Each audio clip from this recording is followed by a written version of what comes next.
Top of the day to you all out there. Good morning, good afternoon, and good evening, depending on your time zone and when I'm able to upload this video. Today we want to talk about Nigeria. But first of all, we are using Sri Lanka as a case study. You must be aware of what has happened in Sri Lanka. You see, there had been a revolution. Sri Lanka is made up about 20 million people. And these people took to the streets protesting. Virtually the whole country went to the presidential palace, went to where you have the prime minister. The prime minister has no option but to run away. We heard that he went through the back door, took the available convoy to the airport and flew out of the country. Why did the people revolted? Inflation was almost 130%. Remember, Sri Lanka is an island in the coast of India, and it's a tourist country. Sri Lanka have a debt of 51 billion in debt. It was going through economic and humanitarian crisis. It got to a stage she could no longer service her debts. She could no longer service her debts. You see,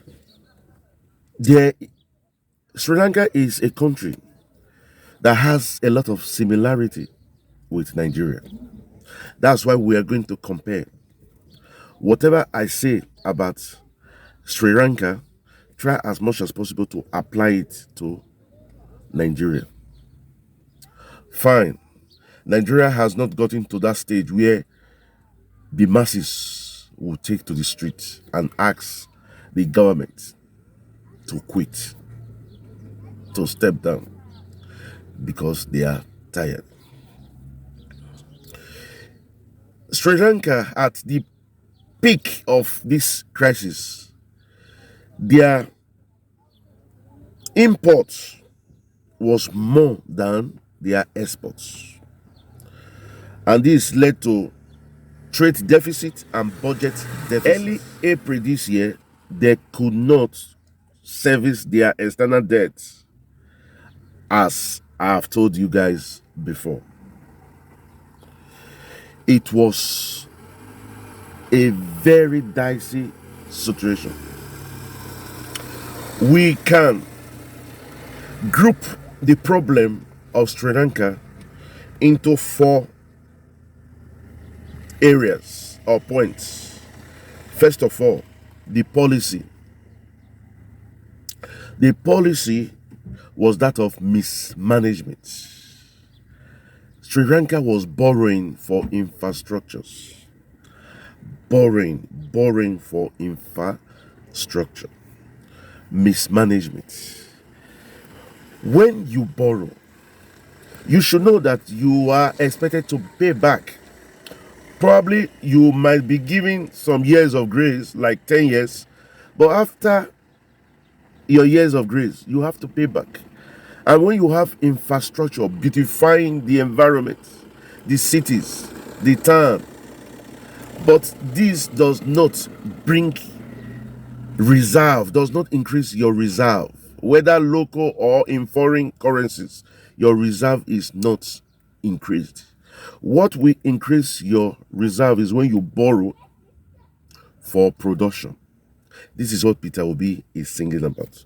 So the first was the policy that led to trade deficit and budget deficit. The other one was the politics. You see, Sri Lanka was a country where The government that came to power did so because of the help of a religious group. So, because of this, they have to politically try as much as possible to favor this group. And this led to some tax cuts in certain areas where this religious group are. Same thing with Nigeria. Because of religion, we could not do some certain things. For example, a lot of commercial activities cannot take place in the north because of this problem of religion, like sales of drinks and alcohol. And there's a lot drinks, of revenue, alcohol. Because when you have this, you will also have bars, restaurants, club. These ones are areas that you could generate revenue. So Sri Lanka was a little bit careful not to offend this religious group that brought them in. Then there was also some agricultural policies that were wrongly taken.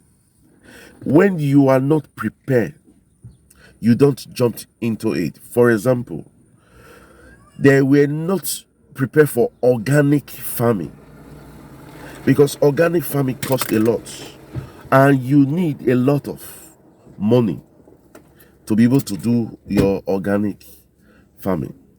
They banned the importation of fertilizers because they wanted to go into organic farming.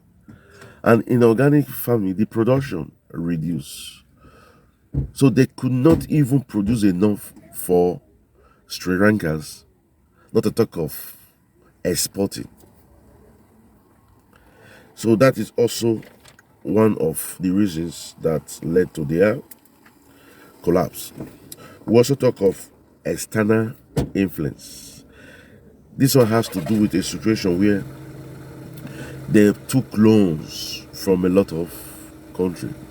Took loan from China, from India, from Pakistan. And these foreign countries will have to give you some conditions. It led to the situation where their currency was even devalued. It got to a stage they could no longer even import nothing because their money was as good as nothing. Then another area that has caused this backlash, this revolution, was the area where terrorists, this is a tourist country. So when there were a lot of bomb blasts, I remember in Easter this year, there was a bomb blast. And this scared a lot of people. When they are not safe, they won't come to your country. So tourism was one of the areas where they gain a lot, but because of this insecurity, they were hard hit with tourism. And that is why security is very important. And that is why Peter Obi has said that he is going to do everything to make sure that Nigerians are secured. We also know what's led to insecurity or what will lead to crime is when the country is poor, when the country can no longer cater for its citizens. In most cases, people resolve to survival of the fittest. And one of the ways or means of surviving is to go into crime, to send them money. So 13 Sri Lanka banks were negative. That is, they had no money on them. You know what I mean? It got to a stage that there was no fuel, no food. Doctors even have to cancel some appointments because they have not light to carry out some operations. No medicine. There was even blackouts, no electricity. More than 5 million were below poverty line. And the president got to a stage that the Sri Lanka money had no value. It was a case of an economic and humanitarian crisis. How did it all begin? We know that Meandri Rajapakas was the first prime minister. He came in, he fought a civil war, and people were happy with him. So at the end of that civil war, what did he do? He started bringing his family into governance. We now have the last prime minister now, who is Gotabaya. So while Mehandri left, Gotabaya, who was the defense minister, now became the prime minister. He also have relations who were also in government. So Gotabaya was running the country like a personal business. That's one of the reasons one has to careful, and that is why we love Peter Obi. Peter Obi said that even his wife should not partake in governance, that the office of the first lady is unconstitutional, and that's what the constitution does not create or have a space for the first lady. So whatever money is accruing to that office is wastage. So that's for that. We want to try as much as possible to use the Sri Lanka case as a case study. And that is why we are calling on all that Peter Obi has a plan for us. Peter Obi said that he is desperate to see Nigeria works. Why? Because we are heading towards the Sri Lanka case, where we could no longer service our debts. Nigeria, as of today, we are owing 50 trillion. That is what we are owing. We are not talking about what the central bank is owing. We are talking about what Nigeria as a country is owing. How do we pay back this amount? So Peter Obi, that has offered he's going into that office that has nothing left, no money on ground. He has to crack his head to generate revenue. Not only to pursue projects, but to pay our debts. Because by the time we default, we did not pay or service our debts, it's going to get us into a very big problem. And that is why we are calling on all that Peter Obi has the answer. Peter Obi can save us from falling from this cliff.